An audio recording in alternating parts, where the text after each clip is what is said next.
Hello friends, welcome to Mesha's garden. இன்றைக்கி நம்ம பார்க்க போகிறது இன்ஸ்டன்ட் குழிப்பணியாரம்.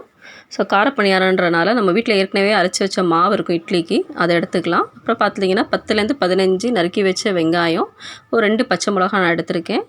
ஸோ மாவு இப்போ எடுத்தாச்சு. அதில் பார்த்திங்கன்னா ஒரு பவுலு நம்ம ரவை ஆட் பண்ணிக்கலாம். அப்புறம் ஒரு பவுலு நம்ம ஏற்கனவே இடியாப்பத்துக்கு அரைச்சி வச்ச மாவு இருக்கும், பச்சரிசி மாவு, அதையும் ஆட் பண்ணிக்கலாம். இது எல்லாத்தையுமே நல்லா மிக்ஸ் பண்ணிக்கோங்க.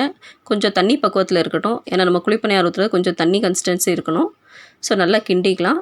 அதுக்கப்புறம் பார்த்திங்கன்னா ஒவ்வொரு பொருளாக நம்ம வெட்டி வச்சது எல்லாத்தையுமே ஆட் பண்ணிக்கலாம். ஸோ இப்போ நல்லா கிண்டியாச்சு. இப்போ நம்ம தாளித்து வச்சுருக்க கடுகு கருவேப்பிலையும் போட்டு நம்ம கிண்டி கொடுத்துக்கலாம். அப்புறம் நறுக்கி வச்ச கொத்தமல்லி இருக்குது, அதை ஆட் பண்ணிக்கலாம்.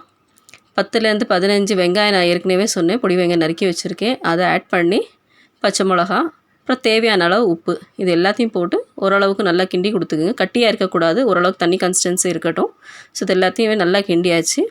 இப்போ நான் குழிப்பணியார சட்டி எடுத்திருக்கேன், அதில் எண்ணெய் ஊற்றியாச்சு. ஸோ குழிப்பணியாரத்துக்கு நம்ம ரொம்ப ரொம்பி ஊற்றக்கூடாது மாவு, ஏன்னா திருப்புறது கொஞ்சம் கஷ்டமாக இருக்கும்.